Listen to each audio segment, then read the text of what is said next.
I woke to the smell of wet cement where there should have been willow and water. Picture this, a seasonal creek that's run behind my place since before the subdivision had a name. A shallow ribbon that wakes up with the spring storms, slides past my fence, and disappears under the HOA walking trail through a culvert the size of a generous mailbox. It's not the Colorado River. It's a modest artery that drains 3 hills and a dozen roofs. A thing of frogs and dragonflies and kids in rain boots. At 7:12 a.m., 3 flatbeds and a skid steer idled by the HOA trailhead, and by 7:30, workers in orange vests were hauling sacks of quickcrete and stocking sandbags at the creek's bend like they were fortifying a castle. No notice to adjacent owners, no city permit sleeve posted. Just men with a mission and a board text chain that probably read, "Let's fix the muddy path once and for all." Fix is a generous word for what they did. They built a dam without saying the quiet part out loud. They tore out the sedges along the banks, shoved rebar into a trench the width of a truck tire, and started dumping concrete into the bed, sculpting a smooth, gray channel with a proud crest 6 inches above the natural invert.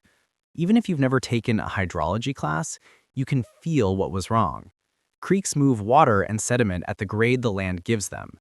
Change that grade, narrow that channel, and you've built a choke. I stood with a coffee and my phone recording while HOA security, yes, they have security embroidered on polyester, waved off questions with a magical incantation. We have approval. I asked, from who? He said, from the board. I pointed to the water, to the work, to the lack of a city permit sleeve. He shrugged. Somewhere upstream, a dog barked like a Greek chorus, yelling, "Don't do it!" By noon, the concrete had cured enough to look permanent. A gray smile where the riffle used to be, a flat slab under the footbridge, and a pile of scraped-out vegetation left like a defeated salad on the bank. They packed up, high-fived, and sent an email to homeowners with before-after photos and words like improved drainage and reduced maintenance. My stomach sank. Because here's the part the email didn't show. The culvert under the trail had always been undersized, but the creek's natural bed, a soft, shallow, slightly meandering path, bled off energy and spread peak flows across a micro-floodplain that existed for 3 glorious hours after big rains. You didn't notice it unless you watched the way grass lay flat and then sprang back. Pour it flat and high, and you've turned a sponge into a slip-and-slide aimed at a pipe that can't swallow what you're feeding it. That night, the forecast did what forecasts do in spring. It promised a test. 1.5 inches in 8 hours, maybe 2. I set a GoPro on a fence post, aimed at the new channel, another at the trail culvert, and tried to sleep. I didn't. At 2:11 a.m., rain hit like someone unzipped the sky. The creek woke, rushed, hit the concrete crest, and did what water does when it meets arrogance. It looked for another way. It climbed the banks, kissed the trail, laughed at the too small culvert, and spilled back into the HOA greenbelt like a guest who didn't care about your shoes-off policy. By 4 a.m., 5 backyards on the HOA side looked like rice paddies. Standing water from fence to patio, lawn chairs floating, a grill reflected in a new, uninvited mirror. Mosquitoes haven't finished their dissertations that early in the season, but I swear you could hear them taking notes. My side? Wet, but within its bounds. The old willow held, the sedges I planted last year filtered chocolate milk runoff to cafe au lait, and my fence, 8 inches higher than their grade, watched the whole thing like a lifeguard with a whistle. You'd think the HOA would wake up and say, "We messed up." What I got instead was a pastel letter, they really love pastels, titled Notice of Nuisance, Obstruction of Drainage. The letter claimed my property diverts and impounds water, creating unsanitary pooling conditions and flooding of adjacent common areas. Translation, we poured concrete into a creek, the water went where it could, and now it's your fault because you didn't volunteer to become our pump station. I laughed out loud once, the kind of laugh that has more iron than joy. Then did the things you do when you can feel a story trying to pin you down. I walked the line with a notebook, filmed flows, took stills every 10 steps with a yardstick for scale, and marked high water lines with orange flagging. I measured the new concrete crest relative to the old bed, the culvert invert, and the HOA long grade. I scraped a bit of the contrap with my boot, quickcrete and river sand. No reinforcing grid, no expansion joints, no silt fence, no clue. Sunrise revealed the swamp properly. The HOA's Instagram-worthy Bermuda, now a mosaic of green islands and brown water, the mulch beds around their footbridge, now a dam made of wood chips, the culvert entrance, half blocked by the HOA's own erosion control rocks, now a clogged throat. Security drove the cart up and down the trail, frowning at everything but the concrete that caused it. A neighbor named Priya, one of those people every neighborhood owes its sanity to, walked over in rain boots, surveyed the scene, and said, "They pour into a jurisdictional water, didn't they?" And that's when my brain flipped from annoyed neighbor with a camera to person with a plan. Because if that reach is a water of the state, and it is, you don't get to fill it with whatever you bought at the big box store without an actual stock of approvals. City stormwater, county floodplain if applicable, and depending on the state, an Army Corps and state water quality sign-off. This wasn't a mulch path, this was a regulated channel. The HOA didn't fix a puddle. They broke a creek. They built a concrete choke point without a permit, and now half their members had backyard swamps.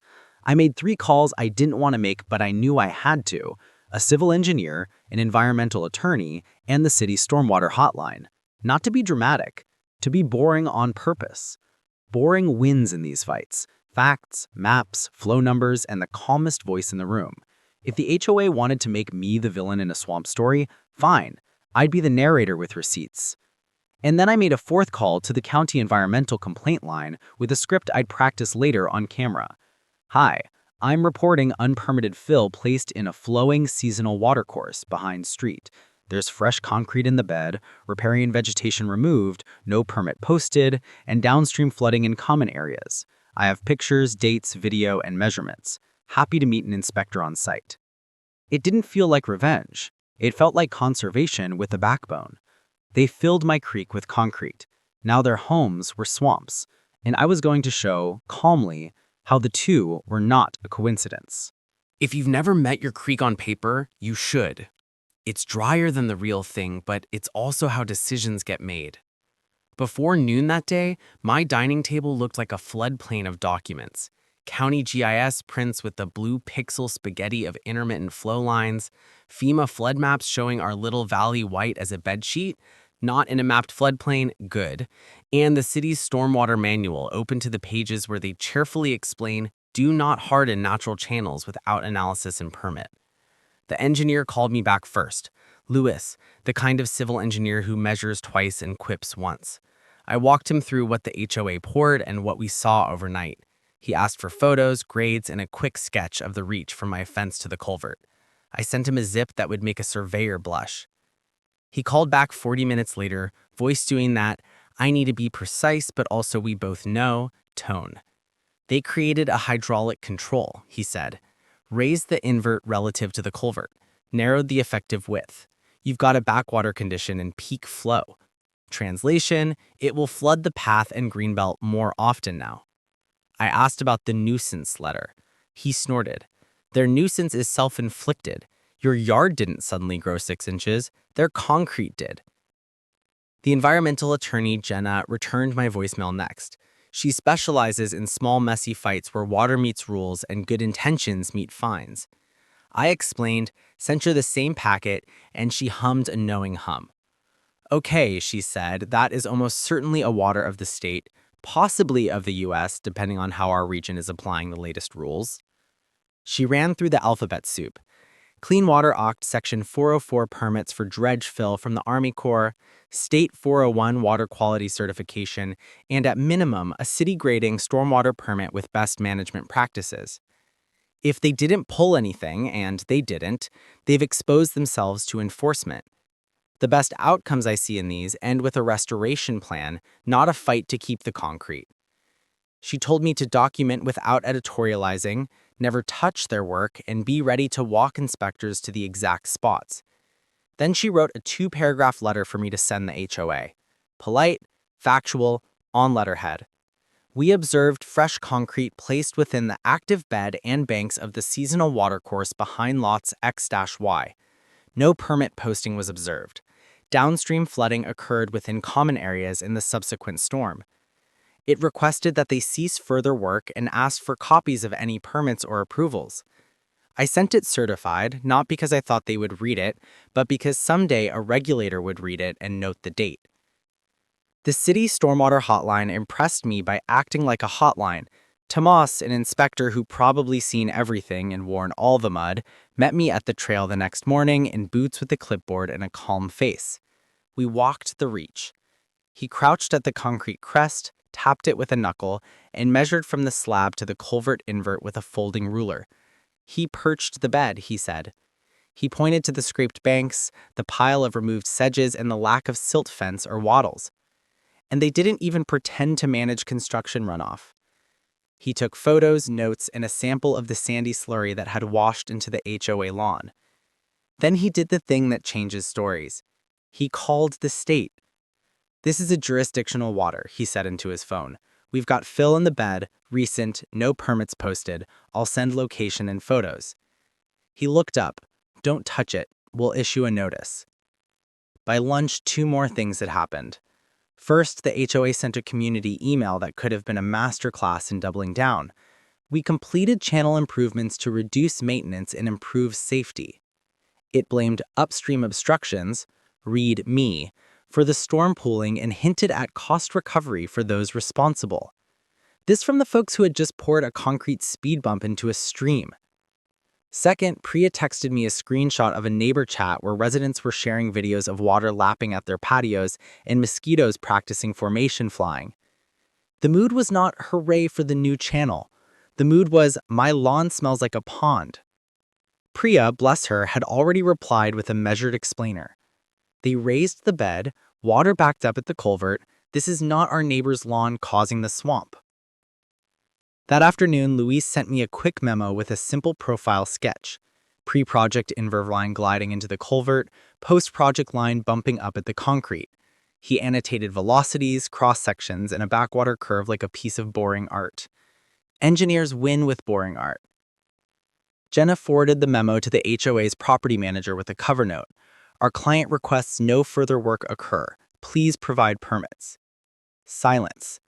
Not nothing silence, which is what you get when someone hopes that if they ignore physics long enough, it will stop knocking. 2 days later, the knock arrived in certified mail. A city notice of violation, unpermitted work in watercourse, addressed to the association, ordering cessation of activities, a restoration plan prepared by a qualified professional, and copies of all approvals that existed, which was a shorter list than their board bios. The state's regional water board followed with a notice of potential unauthorized discharge of fill with a 10-day deadline for response. If you've never seen an HOA board's group chat have a collective blood pressure spike, let me paint it. Screenshots of notices, frantic "who authorized," someone typing "this is on the previous board," and a prayer to the god of indemnity clauses. In public, they posted, "We are working with the city to resolve a misunderstanding." In private, they texted a contractor to ask if concrete counts as fill. It does. While the bureaucracy warmed up its engines, I kept mine steady. I tightened my fence because some people get weird when they're cornered and I didn't want anyone finding evidence on my side. I filmed one more storm, milder, enough to make the concrete crest gleam and the culvert choke again. The swamp returned, but not as dramatic, but enough to prove recurrence in inspector speak. I walked the reach with Tomas's second time and a state staffer named Ruth, who wore a windbreaker in the expression of someone who had pulled concrete out of creeks before. She traced the slab's edge with a boot toe and said, "They're going to hate paying to remove this." She wasn't gloating. She was forecasting. The HOA finally blinked. Their president emailed me a courtesy request to remove obstructions on your side to assist community drainage, by which she meant, please lower your natural bank to make our illegal slab work. I replied with a single paragraph that could be printed on a t-shirt. No, your work created a backwater condition. The city and state have directed you to cease work and prepare a restoration plan. I will not alter my property to mitigate your violation. Then I made a new file folder labeled Restoration, because once enforcement starts, the best outcome is not a fight, it's a fix. I didn't need to be right on the internet. I needed the creek back, the frogs back, and my neighbor's lawns to stop resembling sushi rice. The way through wasn't going to be a dragout. It was going to be boring again. Plans, permits, plants, and a sincere apology in the form of a backhoe in reverse. The city's violation letter didn't say, take the concrete out, apologize to the frogs, plant sedges, and promise never again. But that was the subtext. The HOA read it differently. Sure, but what if we pretend to comply while doing anything else? The denial spiral started with a community email titled Channel Beautification Update, which is a bit like calling an oil slick a sunset. They attached a PDF with clip art rocks, the words low maintenance, and a rendering of the exact slab they'd already poured, except stamped with a fake riverstone pattern. It would have been funny if half a dozen patios weren't still drying out. Meanwhile, the regulators did what regulators do when a creek meets concrete without a permit. They sent homework. The city required a restoration plan prepared by a qualified professional within 30 days, including removal of unpermitted fill, regrading to pre-project profile, erosion and sediment control BMPs, and revegetation with native riparian species. The State Water Board's notice layered on return to pre-disturbance hydrology and monitoring for 2 growing seasons. Translation, you broke it, now fix it like a pro. I did not have to imagine what a good plan looked like because Luis, civil engineer, and Ruth, state staffer, introduced me to a firm that exists to unfry eggs, Riverworks, a small team of fluvial geomorph nerds and restoration biologists who can talk sediment sizing like sommeliers talk tannins. Their principal, Maya, walked the reach, poked a soil auger into the banks, and listened to the creek's history like a doctor taking a pulse. You don't need concrete, she said. You need roughness and room. Riverworks drafted a plan that made my inner nerd clap. Step 1, install upstream and downstream cofferdams, with pumps around, so any work in the bed doesn't send a plume of concrete crumbs into lunchroom frogs. Step 2, saw cut and jackhammer the slab, remove all concrete and rebar to at least 6 inches below the pre-project bed, and haul material to a licensed facility. No storing it on the bank like a sculpture garden. Step 3, regrade the channel to the pre-project longitudinal profile, tying smoothly into the culvert invert. Expand the bank full width to match the historical, not the HOA's wish. Step 4, add 2 small riffle-grade control structures keyed in natural rock bands sized to the 2-year flow, so the bed can't migrate up or down unexpectedly. These aren't walls, they're speed bumps for water made of actual rocks. Step 5, armor the outside bend with a buried toe of rock and a coir log, coconut fiber sausage, to give plants time to grab hold. Step 6, revegetate both banks with native plugs, soft rush, fox sedge, Baltic rush, and a sprinkle of willow live stakes that like to wake up and say, I live here now. Step 7, install jute matting and biodegradable wattles during establishment. Step 8, temporary overflow relief, a shallow planted micro floodplain bench that lets peak stormwater spread and slow for a few hours instead of lunging straight for the culvert like a linebacker. Step 9, fix the culvert. No, not an airport runway. Just clear the rock choke, add a debris screen you can clean without a PhD in yoga, and this part made me grin, lower the path elevation at the culvert by 2 inches to create a subtle surface swale, so the trail itself is the path of least resistance, toward the pipe, not onto lawns. Construction window, outside peak storm and bird nesting season. Monitoring, photo points at 4 stations, plant survival by 70% by year 2, and adaptive maintenance allowed, replace dead plugs, reseed a wandering rock, etc. It read like competence.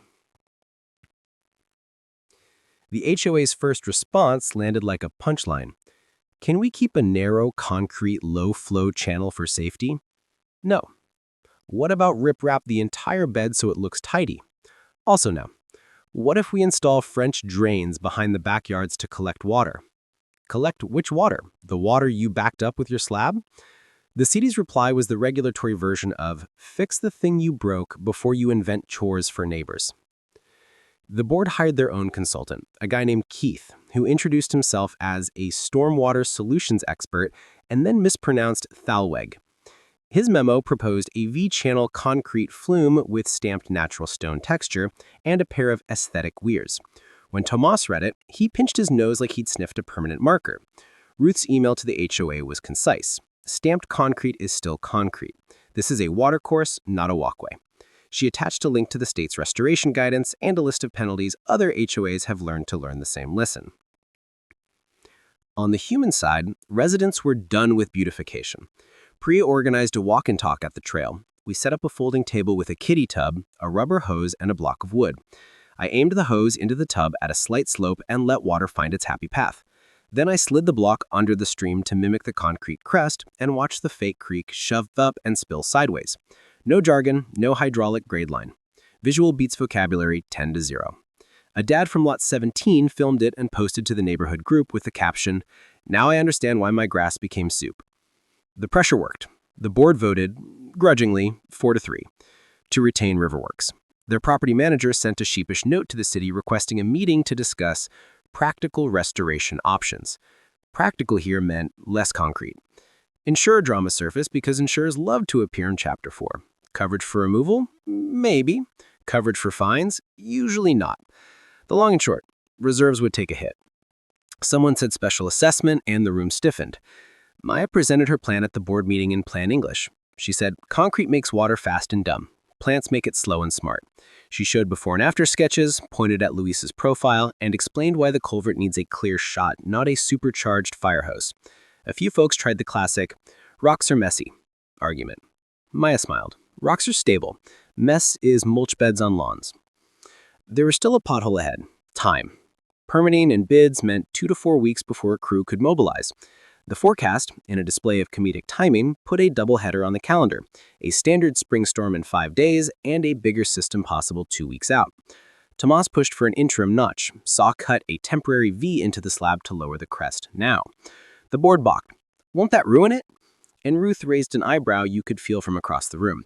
It's already ruined, she said gently. They stalled. They sent a "we're working on it" email. They asked me, again, to cut my bank as a neighborly gesture. I sent back a copy of the state notice with "don't alter the watercourse" highlighted and the word "no." The tub demo made the rounds. Priya started tracking mosquito complaints. The county vector control guys stopped by and diplomatically asked the HOA to, let water move. When denial meets a radar map full of green, reality schedules its own meeting. The first storm was a warm-up.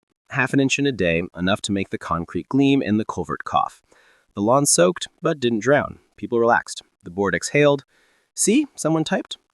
And then the big system spun up in the Pacific like a skater ready to pull her arms in. 48 hours before landfall, Tomas sent an emergency advisory to the HOA. Implement interim measures, saw cut a temporary notch into the slab to lower the crest now, stage pumps and sandbags for homes behind the greenbelt, and close the trail. The board voted to monitor.